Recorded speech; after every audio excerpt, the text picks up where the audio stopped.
Une partie des problèmes de nos jeunes garçons, c'est que leurs pères sont devenus tellement sympathiques, tellement adorables, tellement tendres, tellement aimants, tellement cool, comme disent les jeunes, que au fond, le malheureux jeune garçon, il a deux mamans.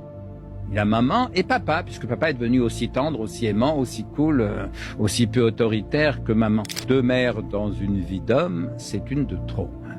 Et qu'il est bon d'avoir aussi un père. Là encore, sans tomber forcément dans une espèce de freudisme caricatural. Ce que Freud m'a aidé à comprendre, c'est que pour élever un enfant, bien sûr qu'il faut de l'amour, mais l'amour n'a jamais suffi à aimer un enfant. Il faut aussi la loi, comme dit Freud, le pouvoir, l'autorité. Alors, bien sûr qu'une femme est capable aussi de rappeler la loi et de faire preuve d'autorité, qu'un homme est capable aussi d'aimer, ça va de soi, mais au fond, moi, ça ne me dérange pas que dans la famille traditionnelle, la distinction des genres, des sexes, recouvre en quelque chose cette dualité entre l'amour et la loi. En tout cas, chez nous, c'était comme ça. Ma mère était beaucoup plus aimante que mon père, et mon père beaucoup plus autoritaire que ma mère. Et donc, j'ai aimé ma mère, j'ai détesté mon père, et ça a été, pour ce qui est de la haine de mon père, plutôt une force. Voilà, ma fragilité, c'était ma mère, c'était pas mon père. Et d'ailleurs, si j'ai encore aujourd'hui une forme de force, je crois que ça tient beaucoup à papa. Et de ce point de vue, j'ai une forme de reconnaissance vis-à-vis de lui,